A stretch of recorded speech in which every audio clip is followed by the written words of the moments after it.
Shalom, amados, sejam todos bem-vindos para a nossa primeira escola bíblica dominical do ano de 2021. Esperamos que todos tenham passado uma boa passagem de ano, todos estejam gozando de plena saúde, de paz e de comunhão com os irmãos e com Deus. Nós vamos nesse primeiro trimestre de 2021, nós vamos falar sobre o verdadeiro pentecostalismo. E nós vamos precisar entender bastante conceitos para que nós não venhamos ficar perdidos em relação ao que é o pentecostalismo, como proceder, como conseguir entender essa obra, e nós hoje vamos passar num aspecto geral essa questão do pentecostalismo para nós ficarmos bem embasadinhos para depois nós entrarmos nos seus pormenores. A nossa lição, ela é a lição de número 1. O título dela é A Pessoa do Espírito Santo. O texto áureo está em Efésios 4:30, que diz: E não entristeçais o Espírito Santo de Deus, no qual estáis selado para o dia da redenção. A verdade prática vai dizer que somente a Bíblia revela a verdadeira identidade e as obras do Espírito Santo.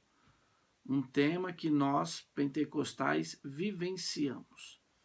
A nossa leitura bíblica em classe, irmãos, ela está no livro de João, capítulo de número 14, o versículo 16 ao 18, depois o 26 e depois João 16 e 14. Então, João 14, do 16 ao 18 e o 26. E depois João, capítulo 16, verso 14. Primeira coisa, irmãos, que eu queria comentar com vocês é o que é o pentecostalismo. O que vem a ser a doutrina chamada de doutrina pentecostal.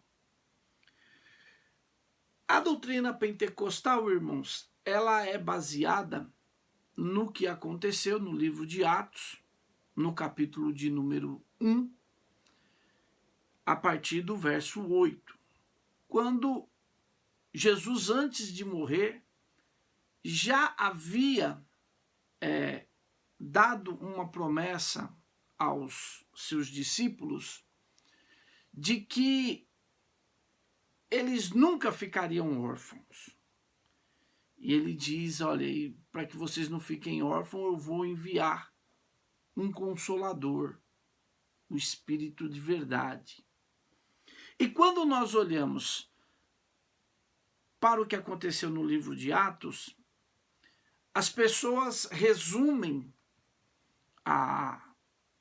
o pentecostalismo, e a grande maioria das pessoas vão fazer uma fixação do pentecostalismo apenas com o dom de línguas.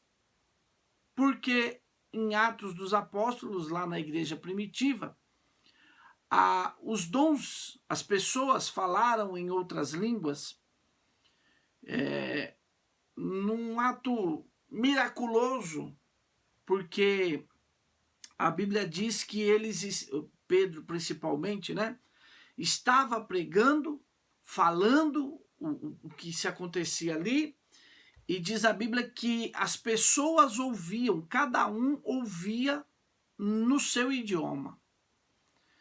É uma coisa que até hoje os teólogos não conseguem discernir entre se o grande milagre foi na boca dos discípulos, eles falaram em outras línguas, ou se foi no ouvido de quem estava ouvindo.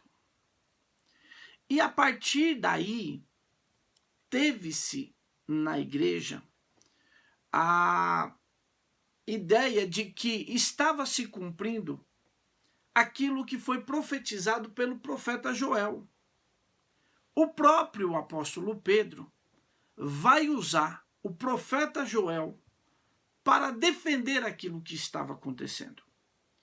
E o que o profeta Joel tinha dito? O profeta Joel, ele tinha dito no capítulo 2 e o verso 28. Então veja, nós estamos falando lá no Antigo Testamento do profeta Joel. Antes de Jesus, antes de qualquer coisa. Ele está dizendo o seguinte: e acontecerá depois que derramarei o meu espírito sobre toda a carne.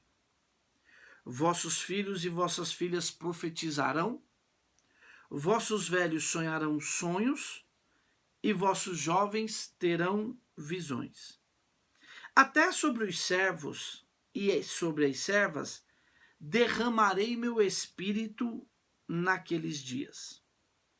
Mostrarei prodígios no céu e na terra, sangue, fogo e coluna de fumo. Então, o próprio apóstolo Pedro, ele vai usar essa profecia de Joel para defender que aquelas pessoas, elas não estavam embriagadas. Por quê? Porque eles foram tomados por uma ação do Espírito de Deus, que, irmãos, se você parar para pensar o que aconteceu ali em Atos dos Apóstolos, você vai conseguir compreender que não foi uma coisa racional. Por quê? Porque as pessoas que estavam vendo aqueles novos crentes serem, desculpa, amados, serem tomados, eles consideravam que eles estavam embriagados, estavam bêbados. E o apóstolo Pedro se põe em pé e vai defender. E vai dizer, olha, eles não estão embriagados, sendo ainda 9 horas da manhã. O que acontece é que está acontecendo com eles o que aconteceu com o que o profeta Joel proferiu. Que nos últimos dias o Senhor derramará do seu espírito sobre toda a carne. E a partir daí, amados, como isso aconteceu? Numa festa judaica, que se chamava a festa de Pentecostes. Eles estavam em Jerusalém para celebrar a festa de Pentecostes. E essa festa, essa celebração, levou a acontecer isso que nós estamos falando. Então, a partir daí, passou-se a dar às pessoas que criam que o Espírito de Deus estava capacitando as pessoas, que o Espírito de Deus estava distribuindo dons entre as pessoas, que o Espírito de Deus estava agindo de uma forma mais abundante do que no Antigo Testamento, essas pessoas passaram a ser chamadas de pentecostais. Então, se você me perguntasse assim, Josué, resuma pentecostalismo em uma frase. Pentecostalismo são aqueles crentes, aquelas pessoas que acreditam na atualidade dos dons espirituais. No correr da história, nós vamos ter uma divisão bastante acentuada. Porque em determinado ponto da história, vão se fazer uma separação entre algumas igrejas, algumas linhas filosóficas, que vão dizer que os dons espirituais, a ação do Espírito Santo, foi apenas para a igreja do primeiro século. E que hoje isso não é mais possível, porque o Espírito de Deus hoje não está agindo como agia no primeiro século. Outros, que são os pentecostais vão dizer que não. Ainda hoje, as pessoas estão vivendo sob a ação do Espírito Santo. E isso vai dar uma discussão terrível. Aí vão ter que explicar crente, a presença do Espírito Santo na vida do crente, coisas que não levam a nada. Não levam a nada. Nós sabemos, amados, que nós só podemos ser despertados para o que a palavra nos ensina pelo Espírito de Deus. A Bíblia diz que o Espírito de Deus é quem convence o homem do pecado, do juízo e da justiça. Ninguém em sã consciência vai em algum momento cair em si e dizer, eu sou um pecador. Ninguém. A pessoa precisa ser convencida por alguém. E esse alguém não é o pai, não é a mãe, não é a avó, não é a tia. Não é o cachorro, o gato. Nada disso. Essa pessoa, ela vai ser convencida pelo Espírito de Deus sobre o seu estado pecaminoso. Então, um outro ponto que sempre se levanta a discussão é: o Espírito de Deus convence todas as pessoas? Ou não? Ou tem pessoas que ela nunca vai ser convencida pelo Espírito Santo? A resposta é simples. Todas as pessoas são, em algum momento, convencidas pelo Espírito Santo. Em algum momento da nossa vida, por mais perverso, por mais pecador, por mais monstro que você seja, em algum momento, o Espírito de Deus vai te convencer que você é um pecador. E aí você pode até me perguntar assim, Josué, se o Espírito Santo convence a todos, por que as pessoas não mudam de vida? Muitas continuam fazendo o que não presta e por aí vai. Porque o Espírito Santo, amados, o Espírito de Deus, ele convence o homem. Ele não converte o homem. É como eu chegar para você e falar assim, vamos supor que você conhece lá, você tem um parente seu. O seu parente, ele tá com cirrose, de tanto que ele bebe, ele é um ébrio, terrível. E você fala assim, José, eu queria que você fosse lá falar com o meu parente, ele tá com cirrose e não consegue parar de beber. E aí eu vou lá, eu faço um estudo lá, cientificamente falando, não biblicamente, cientificamente. E eu vou lá e falo para ele, olha, meu amigo, o álcool faz mal para isso, para isso, para isso, para isso, para isso, para isso, para isso, para isso, para isso. Eu coloco, olha, médico fulano fala isso. Acontece, irmãos, eu dou um show de ciência a respeito do álcool. Será que quando eu terminar de falar mal do álcool, ele vai largar o álcool porque eu o convenci que o álcool faz mal? Não vai. Ele está num estado de prisão tão tremenda que ele não consegue se livrar daquele estado de prisão. A mesma coisa é em relação à salvação. Todos os seres humanos serão convencidos que são pecadores, que precisam buscar a Deus. Mas qual é o grande problema? Eles vão resistir. Eles irão resistir. É por isso que a Bíblia vai dizer o seguinte: se hoje ouvires a voz do Espírito Santo, não endureçais o vosso coração. Por quê? Porque o endurecer do meu coração pode me levar para um estágio, para um ponto, que Deus vai parar de me convencer. E aí a Bíblia vai dizer em Romanos, no capítulo 1, eu vou ler para vocês para a gente, né, ficar tudo assim bem embasadinho para, né? Mas olha só, em Romanos capítulo 1, versículo 18, a Bíblia diz assim, ó: a ira de Deus se revela do céu contra toda impiedade e perversão dos homens que detêm a verdade pela injustiça. Porquanto, o que de Deus se pode conhecer é manifesto entre eles, porque Deus lhe manifestou. Porque os atributos invisíveis de Deus, assim o seu eterno poder como também a sua própria divindade, claramente se reconhecem, desde o princípio do mundo, sendo percebidos por meio das coisas que foram criadas.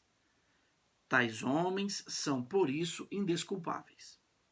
Porquanto, tendo conhecimento de Deus, não o glorificaram como Deus, nem lhe deram graças, antes se tornaram nulos em seus próprios raciocínios, obscurecendo-se-lhes o coração insensato.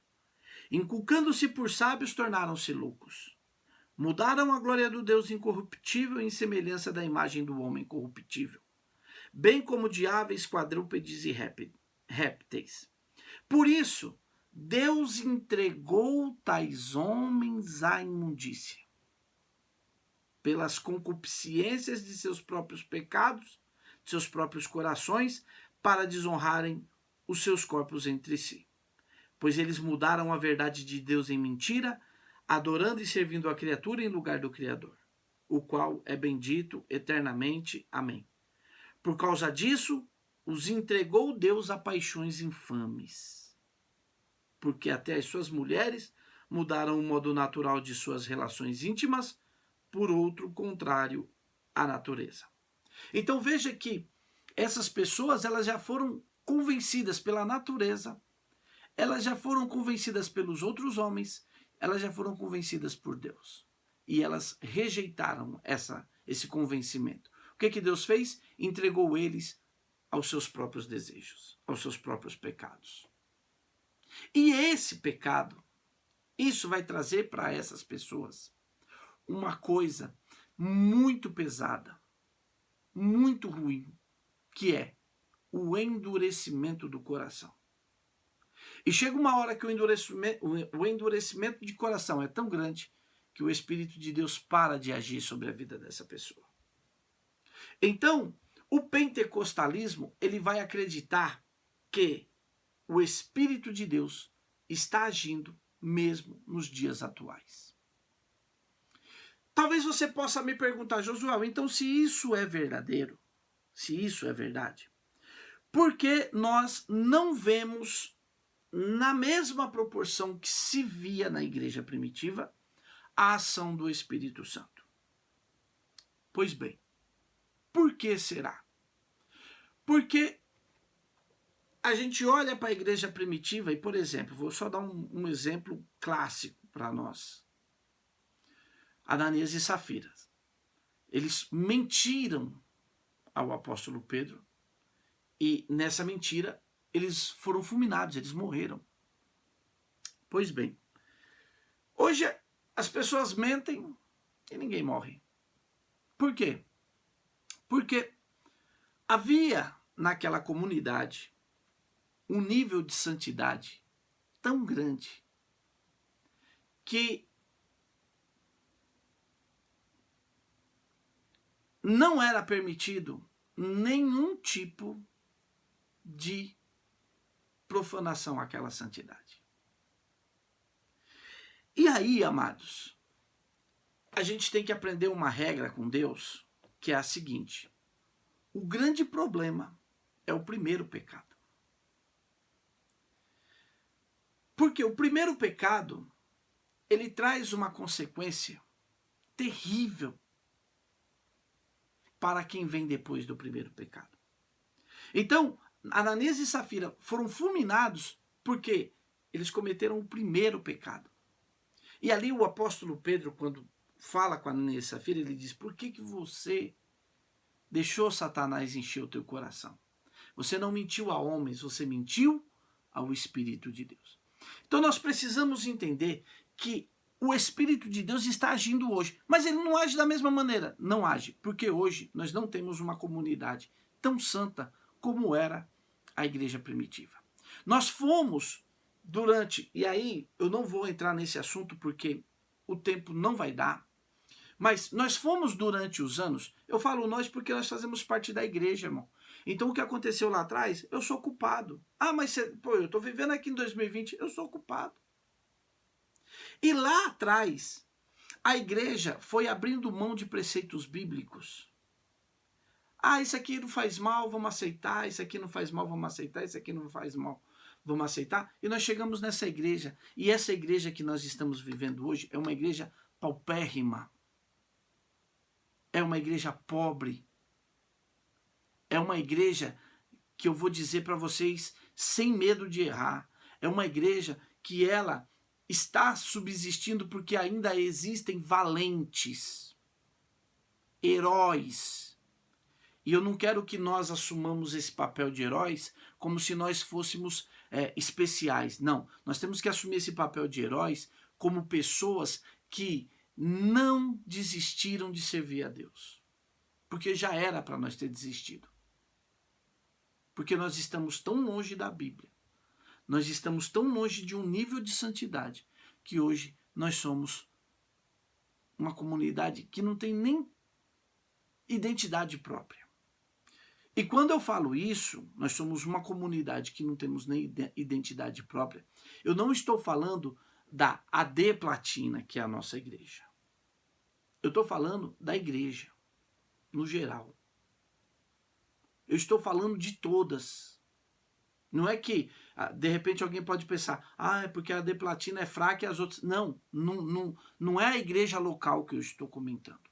Eu estou comentando a igreja... Então, hoje, graças a Deus, ainda existem alguns heróis que estão lutando para manter viva a fé no nosso Deus. Porque nós já éramos para ter sido dizimados. E se não fomos, é porque a graça de Deus tem sido grande conosco. Então, hoje, existe uma linha que acredita que os dons do Espírito Santo não estão valendo, e os pentecostais vão defender que os dons espirituais estão valendo. Nós somos uma igreja pentecostal. Nós acreditamos na atualidade dos dons espirituais. Mas hoje não se vê batismo no Espírito Santo como antigamente. Nós não vemos... Porque em algum momento da história, irmãos, essas brigas de, olha, pode, não pode, o Espírito Santo faz, não faz, nós ficamos criando regras, nós ficamos criando métodos que nos afastaram do sobrenatural dentro da igreja. Então, tanto pastor famoso que vem falar, nós estávamos aí no meio da pandemia, tinha imbecil falando que, desculpa o termo, irmãos, é que eu não suporto, mas tinha pessoas pseudo-pastores aí dizendo, manda agora os curandeiros orar pelo coronavírus. Irmãos, isso não é brincadeira. E quando você vê uma pessoa que diz que é servo, que é ministro de Deus, pregando contra a cura divina, é sinal de que essa pessoa está, o texto que a gente leu, não entristeçais o Espírito Santo de Deus. Por quê? Eu estou limitando a Deus. Hoje não se cura. Cura. E eu tenho certeza que se você pegar as pessoas próximas de você, sempre tem alguém que tem um testemunho de cura. Sempre tem alguém que tem um testemunho de milagre. Sempre tem alguém que tem um testemunho que vai dizer, rapaz, eu fui na igreja, o irmão falou isso, isso, isso, e se cumpriu. Porque o espírito da profecia ainda está valendo para nós. Agora nós estamos com medo. Sabe por quê? Porque esses pseudos pastores que colocaram tudo como meninice, tudo como criancice, como não sei o quê, matou os profetas dentro da igreja. E eu não estou falando aqui, amados, de profeta, de pessoa que levanta a mão, levanta a voz no meio da igreja e fala qualquer bobagem. Mas ainda existem homens de Deus que quando eles falam, Deus cumpre o que ele fala. Porque quando nós falamos, por exemplo, de profecia, nós precisamos entender o que é o espírito da profecia. Nós precisamos entender aquela profecia que ela vem única e exclusivamente de Deus.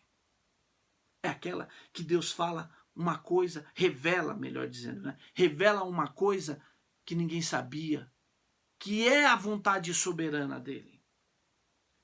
Existe o ministério da palavra profética, de pessoas que têm intimidade com Deus, assim como Elias tinha. Quando Elias chegou diante do rei Acabe, ele não falou assim, olha, segundo a palavra de Deus, ele falou segundo a minha palavra. E aquela palavra Deus falou, eu vou honrar.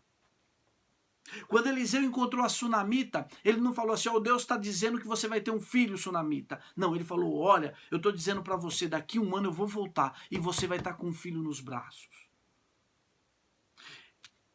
E quando nós ficamos, às vezes, dando valor para pessoas que não gostam de trabalhar, mas vêm na nossa igreja revelar, irmãos, mais uma vez deixa eu fazer uma pausa aqui. Quando eu falo nossa igreja, eu não estou falando da nossa igreja local, tá? Eu falo como um professor para o mundo. Eu não estou falando nada que eu falo aqui, não, é lá na De Platina que acontece isso. Não, eu estou falando como a igreja no geral. Então muitos tomaram o púlpito da nossa igreja para ficar profetizando mentiras, para que eles pudessem ter algum tipo de vantagem financeira. E esses você não deve dar ouvido. Mas agora eu vou falar da De Platina. Agora é só da De Platina. Agora, você tem numa igreja que você tem um pastor que tem 80 e tantos anos e nunca viveu da obra. Então o que esse homem fala, você tem que tomar cuidado.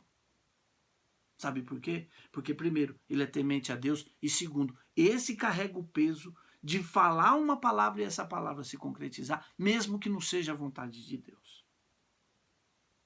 Mesmo que Deus não tivesse dito assim, eu quero isso. Ele falou, sabe por quê? Porque são essas pessoas, irmãos. Agora, e nós vemos o nosso pastor Valdomiro chegando no final da carreira dele, cansado. A gente tem um outro pastor tomando o lugar dele. E esse outro pastor é um homem que, permita-me falar isso, pastor João, é um homem que você olha e acorda cedo para ir trabalhar. Então a palavra desse homem, é aí que você conhece o homem de Deus. É aí que você sabe que a pessoa é realmente um homem de Deus. É aquela que não está preocupado com a sua lã, com a sua gordura. Então nós temos que resgatar na nossa igreja, e tomara que esse trimestre a gente faça isso. Resgatar os dons espirituais. As pessoas precisam acreditar que Deus quer usar ela na palavra de profecia. Deus quer usar ela no dom de curar. Deus quer usar ela no dom de sabedoria. Deus quer dar conhecimento. Deus quer operar milagres na nossa igreja. E falar de pentecostalismo é acreditar em tudo isso. Então, meus amados, eu quero deixar para vocês essa palavra. Eu nem foquei na pessoa do Espírito Santo, porque nós vamos ter tempo para falar sobre isso. Eu queria deixar bem claro para vocês que nós precisamos, e existem algumas coisas que vão acontecendo. Esses dias, algum tempo atrás, eu estava orando, e eu estava orando em relação a isso. Eu estava orando e dizendo a Deus, falando, Deus, a gente precisa de um avivamento verdadeiro. As pessoas precisam chegar na igreja e dizer que tiveram visão, Deus. A tua palavra diz que o teu espírito vai ser derramado e eles vão ter visão. E eu fiquei muito feliz porque alguns dias atrás o Casagrande subiu lá no púlpito e falou: irmãos, eu tive uma visão. Para mim foi uma resposta. E nós não precisamos de moleque. Nós não precisamos de menino que vá no púlpito falar bobagem ou ficar levantando a galera, levantando a torcida. Nós precisamos de homem de Deus que suba lá e diga: Deus me falou e é verdade. Eu vi e é verdade. Então, nós precisamos mais do que nunca avivarmos essa chama pentecostal em nós. Vamos buscar a Deus? O apóstolo Paulo diz: buscai com zelo todos os dons, principalmente o de profetizar. Mas lá na frente a gente vai falar sobre esses dons e vai ser uma bênção para nós. Que Deus abençoe cada um de vocês. Tenha um bom domingo e que essa palavra possa servir de edificação para você.